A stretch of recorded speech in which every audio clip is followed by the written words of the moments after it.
처음에는 그럴싸해 보이는데 시간이 지나면 지날수록 이상한 엉망진창으로 결과가 가는 경우도 있고, 엉망진창이 실밥법은 벌어지기도 하고, 막 문제가 발생하면 상당히 심각한 게 미용 성형 수술 특히나. 자, 네 번째 원칙은 accurate approximation. 여기도 A자가 들어가죠, 그죠? 정밀하게 끝단을 맞추라는 거예요. 이게 턱이 생기면 안 된다는 거죠. 자, 이렇게 꼬매는 사람 많습니다. 그럼 혹시나 본인들 수술 끝나고 나서 이렇게 턱이 지게 꼬매놨네? 뭐 이거 안 지키는 거예요. 조직을 봉합을 할 때는 최대한으로 거의 수평이 되게 평평할 정도로 맞춰서 꼬매야 된다는 것이고, 표피의 밑에 있는 조직들도 이렇게 천천히 approximation이 잘 되게 해놓고 맨 마지막에 피부 끝에 이렇게 approximation까지 잘 맞춰줘라, 이런 거예요. 자, 이거는 쌍꺼풀 수술할 때 굉장히 중요합니다. 어떤 그 쌍꺼풀 수술의 결과를 좌우하는 그거거든요. 눈매 수술 말입니다. 근데 이거를 안 지키는 사람들이 굉장히 많죠. 그래서 뭐 꺼진다든지 두 줄 생기고 세 줄 생기고 졸려 보이고 수술을 했는데, 그런 일들이 굉장히 많은 이유가 이게 approximation, accurate approximation을 안 시킨다는 거예요. 이 말은 그러니까 청을 다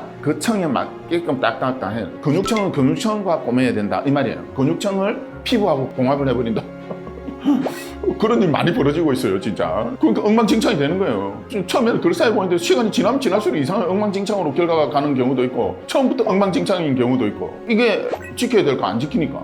근데 본인들은 모르시죠. 그리고 그 의사도 관심도 별로 없고. 그 다음에 이제 마지막 원칙이 있죠. 뭐 상식인데 이것도 안 지키는 사람 많아요. 자, 다섯 번째 원칙은 avoidance of raw surface. raw surface가 뭐지? raw surface는 그냥 간단하게 생각하시면요, 사람의 신체가 외상 없는 상태를 어떻게 정의할 수 있겠습니까? 피부가 우리 몸을 다 덮고 있을 때예요. 이 표피세포가 우리 몸을 다 덮고 있으면 그 사람 상처가 없는 상태예요. 다치고 나서 회복이 됐을 때도 표피세포들이 다 자라 나와 있어요. 그건 다 회복된 상태예요. 즉 점막을 비롯해서 어떤 표피세포들이 다 덮고 있을 때를 우리가 창상이 없는 상태다 그러죠. 그럼 창상은 뭐겠습니까? 로스필스를 우리말로는 창상이라고 할 수 있는데, 표피세포가 손상이 되면 진피층부터 노출이 되기 시작하잖아요. 우리가 이렇게 가다가 싹 긁히면 진피층이 노출이 돼요. 자, 거기가 로우 서피스가 되는 거예요. 우리가 무슨 수술을 하거나 외상을 입고 오신 분을, 혹은 수술에 의해서 우리가 절개가 들어간 데를 다시 창상을 봉합해 줄 때는 그 로우 서피스가 없게끔 해서 봉합을 하라. 이게 바로 avoidance of raw surface예요. 요렇게 피부가 있고 밑에 진피층이 있고 여기에 지방층이 있는 어떤 건강한 신체에 칼을 넣었어요. 이렇게 넣었습니다, 칼로. 그러면 어떻게 될까요? 이렇게 벌어지겠죠. 그리고 여기에 진피층이 있고, 그 다음에 피하 지방층이 있고, 그 밑에 뭐가 있습니까? 근육층이 있겠죠. 이렇게 이 근육층은 근육층대로 봉합이 돼야 되고, 지방층은 지방층대로 봉합이 되고, 요렇게 진피층은 진피층대로 봉합을 해라는 말입니다. 이렇게 봉합이 되어버리면 어떻게 됩니까? 이 부분이 로우 서피스로 남는다는 거예요. 자, 로우 서피스가 이렇게 노출이 돼 있으면 여기서는 뭐가 자랍니까? 네, 흉터 조직이 자라죠.